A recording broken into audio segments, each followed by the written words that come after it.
कच्चा आलू। पिंकी अग्रवाल परिवार की बड़ी बेटी थी और उसकी शादी को करीबन 8 साल हो चुके थे। इस बार गर्मियों की छुट्टियों में वो अपने मायके में रहने आई थी। वैसे उसकी एक खास आदत थी। अब वो आदत क्या थी आप खुद ही देख लीजिए। गोलो, चलो खा लो पराठा बेटा। ऐसा नहीं करते, चलो चलो जल्दी मुंह खोलो। अरे नहीं खा रहा है क्या पराठा गोलू? बच्चे ना ऐसा ही करते हैं जब उन्हें खाना अच्छा नहीं लगता। हाँ, पता नहीं क्यों नहीं खा रहा है। वैसे तो वो जल्दी जल्दी खा लेता है। मुझसे कह देती, मैं बना देती पराठा इसके लिए। मैं रोहन के लिए खाना बनाती हूँ तो वो 1 मिनट नहीं लगाता खाने में, पता है। मैं उसके लिए बनाती ही इतना अच्छा हूँ कि उससे रहा ही नहीं जाता। क्या करे, अब बच्चों के लिए तो ये सब करना ही होता है। दीदी, मैंने भी अच्छे से ही बनाया है, सब कुछ डाला है इसमें। हाँ हाँ डाला होगा, लेकिन वो क्या है ना, मैं बहुत अच्छे से सजा के देती हूँ रोहन को। और खाने का स्वाद भी बड़ा अच्छा होता है मेरे खाने का, इसलिए बच्चे खुद को रोक ही नहीं पाते। अरे रोहन की दोस्त तो उसके डब्बे के पीछे पागल ही हो जाते हैं, पता है। सब कहते हैं मैं खाऊंगा मैं खाऊंगा। कोई बात नहीं, अब हर कोई इतना अच्छा खाना नहीं बना लेता। मैं तुम्हें सिखा दूंगी, टेंशन ना लो। ठीक है दीदी। वैसे इस बार रोहन आया नहीं आपके साथ छुट्टियों में? अरे उसे स्विमिंग क्लास जाना था इस बार, तो वही सीखने गया है। बहुत होशियार है ना, किसी भी चीज़ में पीछे नहीं रहना चाहता। मैंने ही उसको इतना मोटिवेट किया है। पता है हर चीज़ को सीखना ज़रूरी है, हर चीज़ में आगे रहना चाहिए। वो तो कहता है मम्मी आप नहीं होती तो पता नहीं मेरा क्या होता। आप दुनिया की सबसे अच्छी मम्मी है। कुछ भी। हाँ, अच्छी बात है। अब क्या करे, भगवान सबको तो एक जैसा टैलेंट नहीं देता ना। लेकिन दिव्या तुम ना बिल्कुल चिंता मत करो, मैं तुम्हें अच्छे से ट्रेन कर दूंगी। फिर हमारा गोलू भी तुम्हें कहेगा कि आप भी बेस्ट मम्मा हो। अब तो आपको पता लग ही गया होगा कि हमारी पिंकी जी की आदत आखिर क्या है। लेकिन वो सिर्फ अपनी भाभी के साथ ही नहीं, हर किसी के साथ ऐसी ही थी, क्योंकि हमारी पिंकी को तो सब आता था। वो भी सबसे बेस्ट। अरे माँ क्या बना रही हो? अरे आप घर में यहाँ शुरू होने को है तो अचार डाल रही हूँ, घर में सबको पसंद है ना इसलिए। माँ लेकिन ये अचार का मसाला तो बिल्कुल भी अच्छा नहीं बना है, बिल्कुल भी स्वाद नहीं है इसमें। क्यों, क्या हुआ? क्या दिक्कत है इसमें? अरे माँ स्वाद ही नहीं है इसमें। तुमने हींग भी कम डाली है। अब हींग ना अच्छे से डालती तो और अच्छा बनता ये मसाला। सच में, मैं जब अपने ससुराल में बनाती हूँ ना मसाला, तो मेरी सास तो हाथ चाटती रह जाती है। कहती है तुझे तो अचार का बिजनेस कर लेना चाहिए पिंकी। मेरे सारे ससुराल वालों को मेरे हाथ के अचार इतने पसंद है कि क्या बताऊँ तुम्हें माँ। हाँ, पर अचार बनाना तो तुझे मैंने ही सिखाया था और इसी तरह सिखाया था। फिर तुझे मेरे मसाले में क्या कमी लग रही है अब? अरे माँ तुमने मुझे बहुत पहले सिखाया था। इसमें तो मैंने कई सारे चेंजेस किए और भी मसाले डालती हूँ। और मेरे हाथ का भी तो थोड़ा कमाल है ना माँ। कोई बात नहीं, मैं तुम्हें अगली बार सिखा दूँगी, फिर देखना यहाँ भी सब कैसे तुम्हारी तारीफ़ करते हैं। हाँ हाँ ठीक है। शायद मैं ही अब बूढ़ी हो गई हूँ, मुझे इन सब बातों की नॉलेज थोड़ी कम हो गई है। तू अगली बार अचार बनाए तो मुझे भी बताना कि कौन कौन से नए मसाले डालती है। हाँ माँ बता दूँगी, चिंता ना करो। वैसे ये पड़ोस वाली जानकी आंटी आजकल दिखाई नहीं देती, कहाँ है आजकल?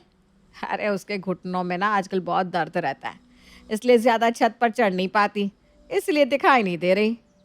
बस इतनी सी बात, मैं अभी जाती हूँ उनके पास। अरे तू क्या करेगी जाकर जानकी के पास? माँ मुझे घुटनों का दर्द ठीक करना आता है। उनकी ऐसी मालिश करूँगी कि उनके घुटने ही नहीं बचेंगे। क्या? अरे मेरा मतलब है घुटनों का दर्द ही नहीं बचेगा। हाँ, देखना मैं कैसे मालिश करके आती हूँ। तुझे मालिश करनी आती है? सच में? अरे माँ लोग दूर दूर से मुझसे मालिश करवाने आते हैं और दुआएं देकर जाते हैं कि वाह क्या मालिश किया आपने पिंकी जी। अच्छा, मुझे तो पता ही नहीं था कि तू इतनी गुणी हो गई है। अब माँ मैं भी कहाँ अपनी तारीफ करती फिरूँ। जैसे आलू होता है ना, हर सब्जी के साथ अच्छा लगता है, वैसे ही तुम्हारी बेटी है हर काम में होशियार। हाँ, ये सही बात है। जा कर दे मालिश, वो भी तुझे दुआएं ही देंगी। अभी आती हूँ उनसे मिलकर। पिंकी सच में आलू की तरह ही थी, उसे हर काम आता है ऐसा वो कहती थी। इसलिए कोई भी अगर बुरा काम करता तो उसे पसंद नहीं आता। जैसे अब उसका भाई कार चलाकर घर लौटा तो अब उसमें भी पिंकी को बात पसंद नहीं आई। क्या आकाश, ऐसे चलाते हैं क्या कार? कैसी ड्राइविंग करता है तू? अरे क्या हुआ, सही तो कर रहा हूँ। किससे सीखी है तूने ड्राइविंग? इस तरह से पार्क करते हैं गाड़ी को? अरे मैं आज से नहीं, कई सालों से ड्राइव करता हूँ दीदी। और आपको गाड़ी चलानी आती है? गाड़ी चलानी आती है? क्या मतलब है? मुझसे अच्छा ड्राइवर तूने देखा नहीं होगा कहीं। दीदी आपको कार चलानी भी आती है? अरे अब मैं अपने मुंह से अपनी क्या तारीफ करूं। दिव्या, मेरे पति तो कहते हैं कि तुम ही कार चलाया करो भाई, तुमसे अच्छी कार कोई चला ही नहीं सकता। बोलो। वाह, मुझे तो पता ही नहीं था कि मेरी बेटी को इतनी अच्छी कार चलानी भी आती है। माँ, मैंने अभी तुम्हें कुछ दिखाया और बताया ही कहाँ है। मुझे ना अपनी तारीफ करने की आदत नहीं है, बस इसीलिए। जहाँ तक मुझे याद है दीदी, आप तो स्कूटर भी गिरते पड़ते चलाती थी। आपने कार कब सीखी? अरे क्या गिरते पड़ते चलाती थी? मुझसे अच्छी ड्राइविंग कोई कर ही नहीं सकता। देख, कल ना मैं तुझे पार्किंग करवाना सिखाऊंगी, ठीक है? हाँ हाँ ठीक है। अब शादी के बाद बहुत ज्ञानी हो गई है लगता है। अब मैं अपनी तारीफ तो करती नहीं हूँ, लेकिन हर चीज़ की नॉलेज है मुझे, सच में। अरे इमली, आ ना, दूर से क्यों जा रही है? अरे ये पिंकी दीदी रहने को आयली है इधर। अब हर बात में इसकी चिक चिक चालू हो जाएगी। ऐसे नहीं विमली, वैसे कर। क्या सोच रही है? आ ना, बहुत सारा काम पड़ा है। हाँ हाँ आती है माँ जी। अरे इमली, कैसी है? मैं ठीक है दीदी। आप कब जा रहे लिए? क्या? अ, मेरा मतलब है आप कब आए लिए? ऐसे ही पूछ रही थी मैं। अरे मुझे तो काफ़ी दिन हो गए, तो छुट्टी पे थी ना, इसलिए मुझे आज देख रही है। पता होता तो और छुट्टी कर लेती मैं। क्या? मेरा मतलब है कि जल्दी छुट्टी खत्म कर लेती मैं। आपसे इतना कुछ सीखने को जो मिलता है मेरे को। हाँ, तेरे लिए ना मैं नए नुस्खे लाई हूँ, बर्तन और कपड़े धोने की। इससे तेरा काम और भी अच्छा होगा। आप ही कर लेती ना फिर। मैं कर लेती मतलब? मेरा मतलब है कि आप क्यों मेरे लिए इतना तकलीफ करती है दीदी? जब भी आती है नया ही कुछ लेके आती है। अब मेरा स्वभाव ही ऐसा है सबकी मदद करने का।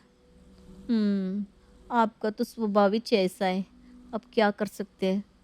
आजा चल, मैं तुझे सिखाती हूँ नए तरीके। पिंकी के आने से इमली की ज्यादा मरम्मत हो जाती थी, क्योंकि वो उसे काम ऐसे नहीं कर वैसे कर और पता नहीं क्या क्या सिखाती और समझाती रहती थी।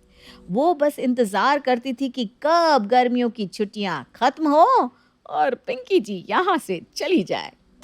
अरे माम, आज मुझे राजेश लेने आ रहा है। अरे वाह, ये भगवान तो मेरी सुन लिए रे। आखिरकार जा रहे लिए ये। चलो अच्छा है। अच्छा अच्छा ठीक है बेटा, उनके लिए कुछ बनाना है क्या? अरे माँ जी, मैं मीठा बना देती है। इतनी खुशी की बात जो है।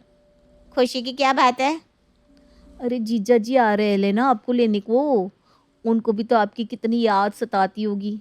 आपके बिना तो उनका मन ही नहीं लगता होगा। हाँ वो तो है, मैं हूँ ही ऐसी। मेरे बिना ना किसी का मन नहीं लगता। तब भी जितने दिन इधर छोड़ दिया आपको, कि थोड़े दिन वो भी चैन से रह सके। कुछ बोला क्या तुमने? अरे मैं बोल रहे लिए कि मैं अभी मीठा बनाकर लाती है। राजेश शाम को पिंकी को लेने आ जाता है। सब लोग उसकी बड़ी खातिरदारी करते हैं। अरे मम्मी जी, ये तो बहुत कुछ बना दिया आपने। इनकी तो आदत ही नहीं है हमें। अरे दामाद जी कहाँ कुछ बनाया है। हाँ दीदी तो बता रही थी कि वो अलग अलग खाना बनाती है आपके लिए। हाँ, कभी दाल चावल, कभी कढ़ी चावल, कभी राजमा चावल। ये तीनों अच्छा ही बना लेती है अब ये। आप भी क्या मजाक कर रहे हैं? अरे मैं कहाँ मजाक कर रहा हूँ। उस दिन जो तुमने अचार बनाया था ना, उसे खाकर माँ बीमार पड़ गई है। बोलो, कह रही थी बहू से कहना कि अपनी माँ से अचार लेती आए। अच्छा, अचार इतना बुरा बना था क्या? अरे वो तो मैं नहीं थी ना, तभी कुछ डाल दिया होगा माँ जी ने। अरे उन्होंने कुछ नहीं किया सच में। आप चुप रहिए जी, अभी आपको देरी नहीं हो रही है क्या? अरे हाँ, अभी तो टैक्सी भी बुक करवानी है। क्यों, आप कार नहीं लाए? अरे तुमने बताया नहीं, तुम्हारी बहन कुछ दिन पहले कार सीखने गई थी। एक आदमी को मारते मारते बची है। कार ही पूरी टूट फूट गई। बस उसे ही बनवाने को दिया है। अच्छा दीदी, आप तो बड़ी अच्छी ड्राइविंग करती हैं। चलो ना, हमें देर हो रही है। इससे पहले कि कुछ और कोई कहता, पिंकी भागने लगी अपना सामान लेकर। वो टैक्सी में बैठी ही थी कि पीछे से जान की पड़ोसन आ गई। अरे क्या हुआ जानकी? अरे ये तेरी बेटी ना कच्चा आलू है। मेरी ऐसी मालिश की है कि अब मुझे 2 महीने का पोटा चढ़ गया है पैरों में। सत्यानाश हो इसका। अरे भैया जल्दी करो ना, निकलो यहाँ से। सिद्धि की एक आदत थी, उसे इंग्लिश के शब्दों को अपनी हर बात के बीच में बोलने का बड़ा शौक था, खास तौर से स्टॉप। स्टॉप मम्मी जी, ये क्या कर रही हैं? बिल्कुल स्टॉप हो जाइए। कितनी बार कहा है कि किचन में कुछ भी सामान इधर उधर करने से पहले पूछ लीजिए। अरे क्या स्टॉप स्टॉप करती रहती है। तेरा बस चले तो पूरी दुनिया स्टॉप करा दे। और हाँ, सामान इधर उधर नहीं, मैं बस ये देख रही थी कि चीनी कहाँ है। चाय पीने की तलब थी। स्टॉप मम्मी जी, अब ये मत बोलिए कि आपको ये भी नहीं पता कि किचन में चीनी कहाँ होती है। सास को सिद्धि की बात बिना सर पैर की लगती है। वो उससे बहस नहीं करना चाहती, सो वहां से निकल जाती है। सिद्धि कमरे में। स्टॉप, मैं कहती हूँ बिल्कुल स्टॉप। मैंने कहा बिल्कुल स्टॉप। नहीं करता स्टॉप बिल्कुल। अरे यार, बिजली की वायर जोड़ रहा था, तुमने स्टॉप होने के लिए बोला और ये देखो क्या हुआ, करंट लग गया। अब करंट लगने पर चिल्ला रहा हूँ तो भी स्टॉप। अरे चाहती क्या हो तुम? स्टॉप, मैं क्या चाहती हूँ? अरे अब कैसे स्टॉप हो जाऊं? मेरा मतलब है स्टॉप स्टॉप। सिद्धि फिर चली जाती है सब्जी वाले के पास। भैया वो बैंगन किलो और आलू 5 किलो। Stop stop. काफी देर होने के बाद भी सिद्धि को उसका सामान नहीं मिलता। क्या है भैया, कब से बोल रही हूँ, आलू 5 किलो, बैंगन 2 किलो, फिर दे क्यों नहीं दे रहे हो? भैया स्टॉप। बहन जी, मैं तो 2 मिनट में तोल दूं, लेकिन आप ही तो बोल रही हैं स्टॉप। अब इतनी तो अंग्रेजी हम भी जानते हैं ना कि स्टॉप का मतलब होता है कि रुक जाओ, तो रुक गए भाई। अरे यार क्या लोग हैं। स्टॉप। अरे तोलो तोलो चलो। किसी तरह सामान लेकर सिद्धि घर आती है, जहां वो देखती है कि ढेर सारे मेहमान बैठे होते हैं। सिद्धि आते ही जोर से चिल्लाती है, स्टॉप, आप यहाँ सब कैसे? अरे अब कैसे स्टॉप हो जावे बहू, जितना आना था आ गए हम। हाँ बैठिए ना। सासू माँ आप बात करिए, मैं चाय बनाकर ला रही हूँ। सभी बात करने में लग जाते हैं कि तभी सिद्धि किचन से निकल कर आ जाती है। Stop stop. अरे क्या खाएंगे आप लोग? पकौड़ी बना दूं या चीला या फिर इडली बना दूं? अरे जो मर्जी बना दो, बस ले आओ जल्दी से बहू, इन लोगों को निकलना है, कोई जरूरी बात करने आए हैं। अच्छा अच्छा स्टॉप। सिद्धि स्टॉप वाला अपना तकिया कलाम बोलकर निकल जाती है, लेकिन थोड़ी देर बाद जब वो कमरे में चाय नाश्ते के साथ आती है तो जरूरी बात हो गई आप लोगों की, या मेरे डर से शांत हो गए कि चुप हो जाओ, सिद्धि आ गई है। बोलिए ना। बस जैसे ही सिद्धि ने कहा बोलिए ना, घर में चकर पकर की आवाज गूंजने लगती है। अरे तुम स्टॉप क्या बोल कर गई, सभी शांत हो गए, अब बात शुरू करेंगे। हाँ भाई बहू, तुम वो स्टॉप बोल कर गई तो हम लोगों को लगा कि शायद तुम भी सुनना चाहती हो कि हम लोग क्या बात कर रहे हैं। फिर जो मेहमानों की बात शुरू होती है वो घंटों बीत जाते हैं, चलती ही रहती है। अरे तेरे स्टॉप के चक्कर में दोपहर हो गई, अब जाकर सबके लिए जा खाना बना कर लिया।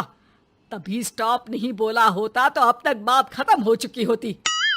बेचारी सिद्धि करती भी क्या, खुद के स्टॉप बोलने की आदत से खुद ही परेशानी मोल लेती है। आप लोग खाना खाकर जाइए, हाँ मैं जा रही हूँ बनाने। मम्मी जी लेकिन स्टॉप, मैं ना खाना बनाकर लाती हूँ। सिद्धि सबको खाना खिलाकर विदा करती है। पूरी तरह से थक चुकी सिद्धि शाम को पार्क में वॉक करने जाती है। स्टॉप यार, आज तो मैंने बहुत खा लिया, पेट लग रहा है कि फट ही जाएगा। सहेली एक जगह खड़ी होकर सिद्धि की बातें सुनती है। सिद्धि उसे दिन भर की सारी बातें कहती हैं। स्टॉप यार स्टॉप, चल मैं घर जा रही हूँ, सोचा था थोड़ा वॉक कर लूंगी, पेट हल्का हो जाएगा। सारा दिन काम कर कर के थक भी गई थी, लेकिन यार तेरे कारण बस खड़ी ही रह गई। वैसे तो पार्क करने क्या आई थी? और यार बड़ी अजीब लड़की है, मैंने कितनी बार बोला कि मैं वॉक पर आई थी, लेकिन तू स्टॉप स्टॉप बोलकर रोक लेती थी मुझे। यार प्लीज अब तू जा, मैं वॉक करके ही घर जाऊंगी। ओ यार, वो स्टॉप तो मेरा तकिया कलाम है। घर के सभी लोग सिद्धि के स्टॉप से परेशान थे।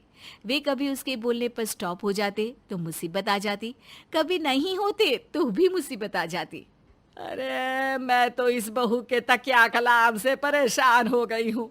अरे कोई तो उसकी ये आदत हटाए। देखो माँ, ये जो आदत होती है ना, जब तक खुद की जान पर न बन जाए आदत छूटती नहीं। अरे उसकी जान पर बनाए उससे हमें क्या, हम लोगों के लिए तो ये परेशानी का कारण बनती ही जा रही है। उधर सिद्धि खुद सोचती है, अरे यार, पहले बाजार से देर, फिर दिन का सारा खाना, और फिर पार्क में मैं टहल भी नहीं पाई। क्या करूं? इस तकिया कलाम के कारण मैं खुद ही परेशानी झेल लेती हूँ।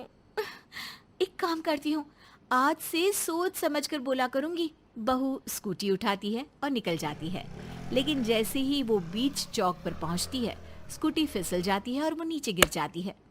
हाय रे, कोई तो बचाओ, किसने टक्कर मार दी मुझे? कितना दर्द हो रहा है, कोई तो डॉक्टर के पास लेकर चलो। स्टॉप।